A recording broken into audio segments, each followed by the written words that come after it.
ചേട്ടന് ഇങ്ങനെയുള്ള അനുഭവങ്ങളൊക്കെ കേൾക്കുമ്പോൾ ചേച്ചിക്ക് എന്താ എപ്പോഴും തോന്നുക? ചിലപ്പോഴൊക്കെ സങ്കടം തോന്നാറുണ്ട് ഇങ്ങനെ എല്ലായിടത്തും അപമാനിച്ചു വിട്ടുമ്പോൾ. പക്ഷെ ഇന്ന് അതോർത്ത് ഞാൻ അഭിമാനിക്കണമുണ്ട്.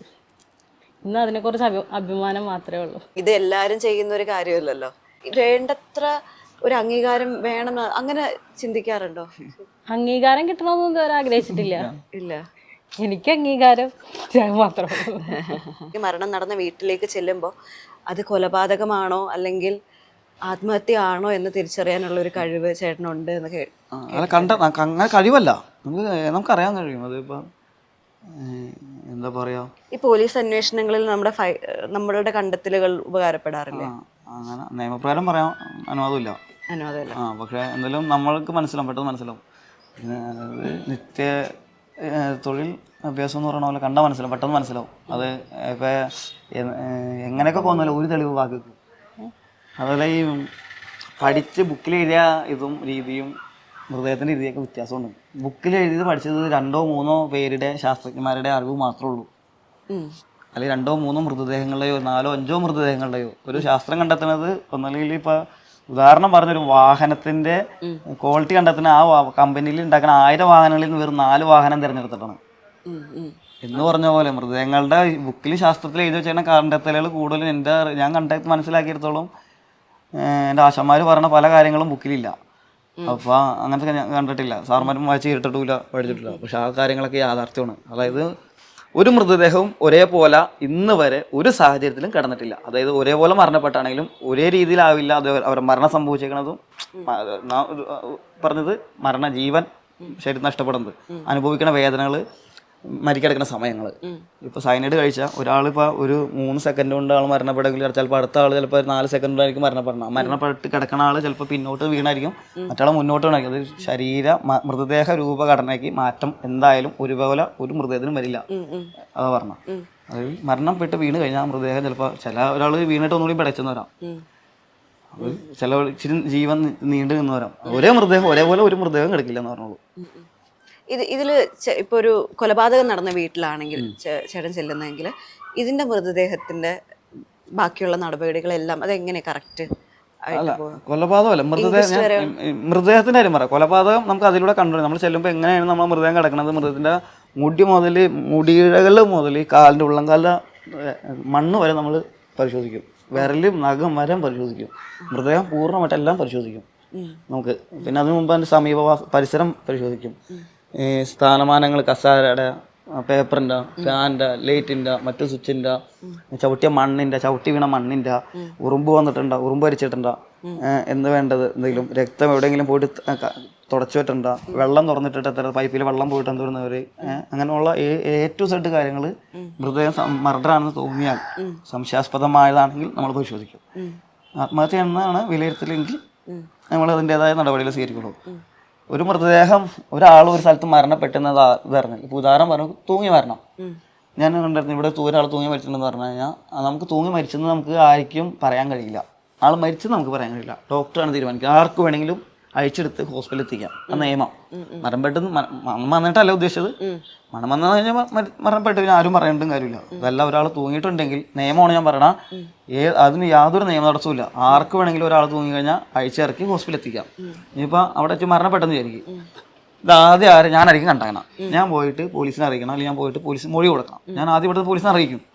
എന്നിട്ട് പോലീസ് വന്ന ഇതൊക്കെ കാര്യങ്ങളൊക്കെ നോക്കി, പരിസരവും സമീപവും മൃതദേഹവും ചുറ്റുപാടുകളൊക്കെ നോക്കി, മരണം ആത്മഹത്യക്കാണോ ചാൻസ്, കൊലപാതകത്തിനാണോ ചാൻസ് എന്നൊക്കെ നോക്കി, ആത്മഹത്യയാണെങ്കിൽ ഉള്ള നടപടികൾ ആദ്യം മൊഴി എടുക്കാം. ആത്മഹത്യയാണെങ്കിലും കൊലപാതകമാണെങ്കിലും ആരാണ് ആദ്യം കണ്ടത്, നിങ്ങൾ കണ്ട സാഹചര്യം എന്തായിരുന്നു, എപ്പോൾ കണ്ടു, ആരുമായിട്ട് ബന്ധം ഇങ്ങനെ ഉണ്ടായിരുന്നു, അങ്ങനെയുള്ള ബന്ധങ്ങൾ A to Z കാര്യങ്ങൾ എടുത്ത് മൊഴി എടുത്ത് FIR ഇടണം.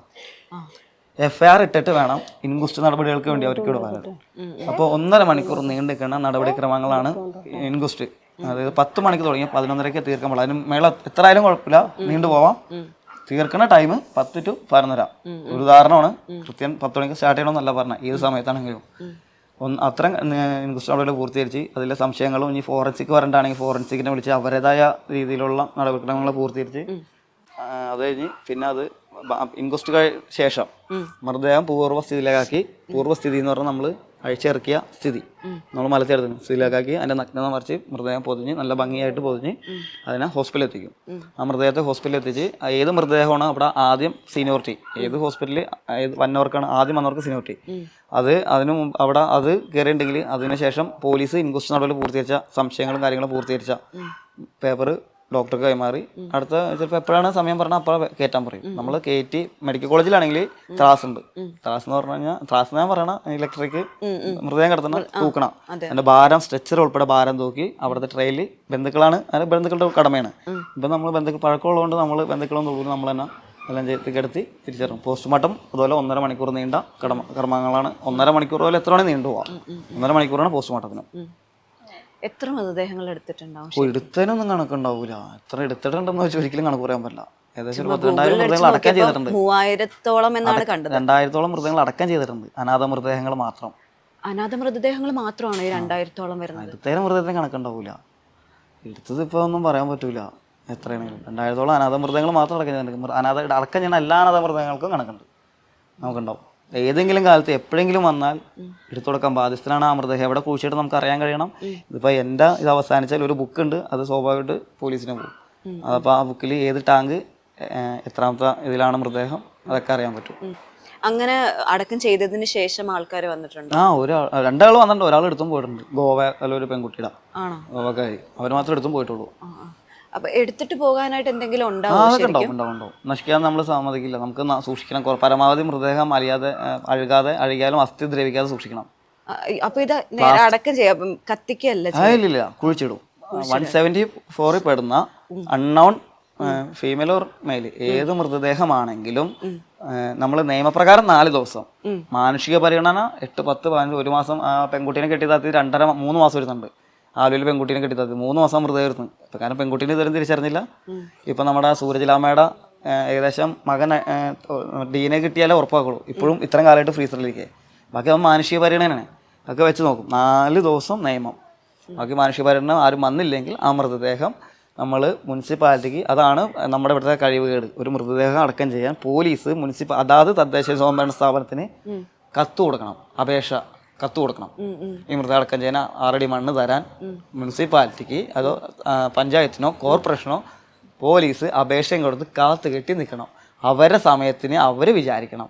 പിന്നെ അവർ പറയുകയാണ് ഇവിടെ സ്ഥലമില്ലെങ്കിൽ ഇത് പോലീസിൻ്റെ പാടാ, ഇത് കൊണ്ടുപോയി നടക്കലും അന്വേഷിച്ചടക്കണം. പോലീസ് പറഞ്ഞു വൃത്തിയായിരുന്നപ്പോൾ നമ്മൾ അന്വേഷിച്ചെടുക്കും ആണ്. അപ്പൊ ഈ ശരീരം അത്രയും ദിവസം അവിടെ ഇരുന്ന് ഇതാവല്ലേ ചെയ്യാ? അത് ശരിക്കും ഒരു മൃതദേഹത്തിനോട് ചെയ്യുന്ന ഏറ്റവും വലിയ അനീതിയല്ലേ? പിന്നല്ലാണ്ട് എന്ത് ചെയ്യാൻ പറ്റും? ആലുവ ഭാഗത്ത് മരണപ്പെട്ട മൃതദേഹത്തിന് മാത്രമേ ആലുവയിൽ അടക്കം ചെയ്യാനുള്ള അനുവാദമുള്ളൂ. എല്ലായിടത്തും അടക്കം ചെയ്യണ ശ്മശാനം ഇല്ലാതാനും. കേരള സർക്കാരിൻ്റെ കീഴിൽ എല്ലാ തദ്ദേശ സ്വയംഭരണ സ്ഥാപനത്തിൻ്റെ കീഴിൽ കുഴിച്ചിടുന്ന ശ്മശാനങ്ങളിൽ എല്ലായിടത്തും ഇല്ല. എത്ര സ്ഥലത്ത്, അതിപ്പോൾ ഉദാഹരണം പറയണ, ഇപ്പോൾ ആലുവ മുനിസിപ്പാലിറ്റി ഞാൻ ഉദാഹരണം എടുത്ത് പറയുന്നതാണ്. പങ്കമാലി മുനിസിപ്പാലിറ്റിയുടെ പാതിക്ക് വെച്ച് എവിടെയോ ഭാഗത്ത് വെച്ച് ഒരാൾ ചികിത്സയിൽ അവശ്യ നിലയിലായിട്ട് അദ്ദേഹത്തെ കൊണ്ടുപോയിട്ട് ഞാൻ കളമശ്ശേരി മെഡിക്കൽ കോളേജിലാക്കിയിട്ട് അവിടെ കിടന്ന് മരണപ്പെട്ടത് അദ്ദേഹം വീണത് എവിടെ? അങ്കമാലി. മരണപ്പെടുന്നത് കളമശ്ശേരി. ശരി, ആലുവക്കാരൻ. ആലുവയിൽ താമസിച്ച് ഇവിടെ കിടന്ന് ഭിക്ഷാന്തേഹിയായി നടന്നവൻ ആണ്. പക്ഷെ ഇവിടെ 3 പേര് തട്ടിക്കളിക്കും. 3 പേര് ഇത് അറിയില്ല, കേൾക്കൂല. കളമശ്ശേരി സ്വദേശിയുടെ അല്ല, ആലുവക്കാരൻ്റെ അല്ല, അങ്കമാലിക്കാരൻ്റെ. അവിടെ ഏറ്റവും വലിയ തടസ്സം ഒരു മൃതദേഹം ഒന്നാമത്തെ ഉണ്ടല്ലോ, മൃതദേഹം മറ്റാരുടെയോ ആണ്, മറ്റെന്തോ ആണ്. അതാദ്യം അവനവൻ്റെ അല്ല, അതാണ് ഏറ്റവും വലിയ തടസ്സം. രണ്ടാമത്തെ, നിലവിൽ വേണ്ടത്ര സൗകര്യമുള്ള ശ്മശാനങ്ങൾ നമ്മുടെ ഇവിടെ ലഭ്യമല്ല. മൂന്നാമത്തെ, ഇതിന് ഒരുപാട് ചിലവുണ്ട്. കുഴി കുത്തണമെങ്കിൽ 2 പേര് വേണം. ഈ നമ്മളിവിടെ അനാഥമായിട്ട് വന്നത് ഒന്നിൽ തിരിച്ചറിയാൻ കഴിയാത്ത വിരൂപമായതോ അല്ലെങ്കിൽ പഴക്കം ചെന്നതോ ഉപയോഗിച്ചതോ, കൂടുതലും വന്നത് അങ്ങനെയാണ്. ഇവരെ വരേണ്ട വരും. ഹെൽത്ത് ഡിപ്പാർട്ട്മെൻറ്റ് ഏറ്റെടുക്കണം, അവർ വരണം. അവർക്ക് അതിൻ്റെ ബുദ്ധിമുട്ട്. മണ്ണില്ല, കുഴിച്ചിട്ട് ഇപ്പം ഫില്ലായി എന്ന് പറയാം. ശരിയാണ്. പരമാവധി ശ്മശാനങ്ങളൊക്കെ ഇപ്പോൾ നിറഞ്ഞിട്ടുണ്ട്. ഇപ്പോൾ കൊച്ചുമേങ്ങ ശ്മശാനം ടാങ്ക് മൊത്തം നിറഞ്ഞിടക്കെ. ഇനിയിപ്പോൾ അവരെ കൊണ്ട് ഇല്ല, കുഴി കുത്താൻ പറ്റില്ല, കൊളപ്പാറയാണ്, റിജക്റ്റ് ചെയ്യും. ഫുള്ളാണെന്ന് പറഞ്ഞ് റിജക്റ്റ് ചെയ്യുക. ഇതൊക്കെയാണ് ഓരോ തടസ്സങ്ങൾ. പിന്നെ പണിയെടുക്കണം, ശരിക്കും അവിടെ പണിയെടുക്കണം, ശ്മശാനത്തിൽ പണിയെടുക്കണം. മൃതദേഹം കുഴിക്കുമ്പോൾ 3 അടിക്ക് കുഴിച്ചാൽ പോരാ. 6 അടി നീളം, 6 അടി ആഴം, 2.5 അടി 3 അടി വീതി. ഇത്രയും കുഴിച്ചാൽ ഒരു മൃതദേഹത്തിന് പൂർണ്ണത എത്തുള്ളൂ. 6 അടി മണ്ണ് അത്രയും കുഴിക്കാൻ ഏകദേശം ഇന്നത്തുള്ള ചൊവ്വര തെറ്റാലി ശ്മശാനം, എറണാകുളം ജില്ലയിൽ ചൊവ്വര തെറ്റാലി ശ്മശാനം ഒഴികെ ബാക്കി ഏത് ശ്മശാനത്തിലും ഒരു 3.5 മണിക്കൂർ 4 മണിക്കൂർ മേപ്പോട്ട് സമയം വരും. അധ്വാനിക്കണം, സമയലഭ്യത, ആ ജോലി ആ സമയത്ത് ഈ ഇത്രയും പേര് പണിക്കാർ റിസ്ക് എടുക്കില്ല.